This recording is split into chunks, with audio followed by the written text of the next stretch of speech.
what's the next big task on your table right now? Also, in terms of, your vision for the aviation sector, in terms of infrastructure growth, because, for instance, even though the third wave, for instance, has slowed down traffic, we do see that airlines are struggling for slots, for terminal capacity. What are we thinking about on those lines? Well, we had through our policy formulations, we had an extremely robust return to normalcy post-Delta. As of October 18th, we were operating at 100% capacity. Capacity caps were done away with. Seat load factors by December were in the mid-80s, which is extremely robust for the aviation sector. But then Omicron came along. Yeah. And so those numbers have again reduced significantly. But I'm very confident that once Omicron tides over in the next couple of weeks, we will again see a resurgence in air travel. Air travel today is no longer a luxury. It has become a necessity.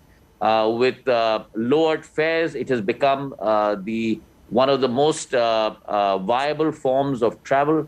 And I'm very confident that we will go back to the pre-COVID numbers again. Just like we did in the month of November and December, pre-COVID numbers per day were roughly about 4 lakh travelers, 4 to 4.2 lakh travelers. We were roughly at about 3.9 lakhs in the months of November and December. So I'm very confident that we'll not only go back to that, but surpass that. We are also looking at putting in place policy initiatives to make sure that there is capacity augmentation, both in terms of new airport development, private sector plus the Government Airports Authority of India. As you have seen, we have inaugurated almost 3 or 4 new airports, be it Dehradun, be it Kushinagar, be it Agartala. We have laid the foundation stone of a number of new airports. And that huge upside in terms of airport development is going to continue with the likes of Jewar and so on and so forth. So we hope to see a great growth in the sector. But let me underline for you, Paulomi, that it's not only about airports and airlines.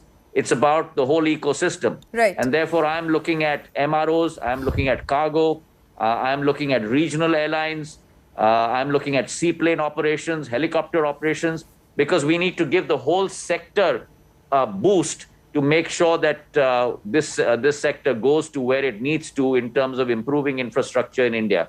And that's why we've come out with new policy initiatives on MROs, on helicopters, and so on and so forth. And that process will continue.